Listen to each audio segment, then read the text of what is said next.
hangin at ulan. Dahil sa bagyong Kabayan, hinagupit ang ilang lugar sa Mindanao.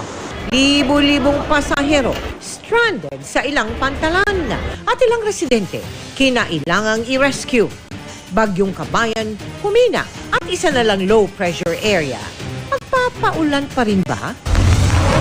Bago ang pagsalubong sa bagong taon, nationwide ban sa paggamit ng paputok sa mga bahay isinusulong ng DILG. Mundo ng Filipino showbiz nagluluksa sa pagpanaw ng veteranong aktor na si Ronaldo Valdez.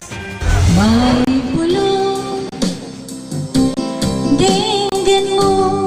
Halos pamorningan ng videoke, lalo na ang mga lasing na ayaw pa raw paawat. Inaksyonan ng mga barangay. Ang pagbibidyoke ay pinahintulutan lamang po hanggang alas 10 ng gabi. Tangkang smuggling ng libo-libong litro ng langis na bisto. Isinumbong na kalunos-lunos na sitwasyon ng mga hayop sa isang local dog pound sa Cebu. Inaksyonan ng ating kapuso action man.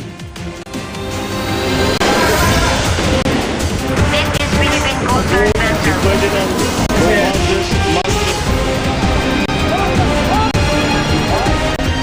Nakatuto kami. 31 oras. Magandang gabi po, Luzon, Visayas at Mindanao. Humina na bilang low pressure area ang LPA, pero nag-iwan pa rin ang kabi-kabilang pinsala ang unang bagyo ngayong Disyembre na Bagyong Kabayan. Sa paglandfall nito sa Manay, Davao Oriental kaninang umaga, ilang probinsya sa Mindanao ang nakaranas ng pagbaha. Kaya kinansela ang maraming biyahe at pasok. Kabi-kabila rin ang paglikas sa mga apektadong residente kasama ng ilang matatanda. At nakatutok lang si Kent Abrigana ng GMA Regional TV 1 Mindanao.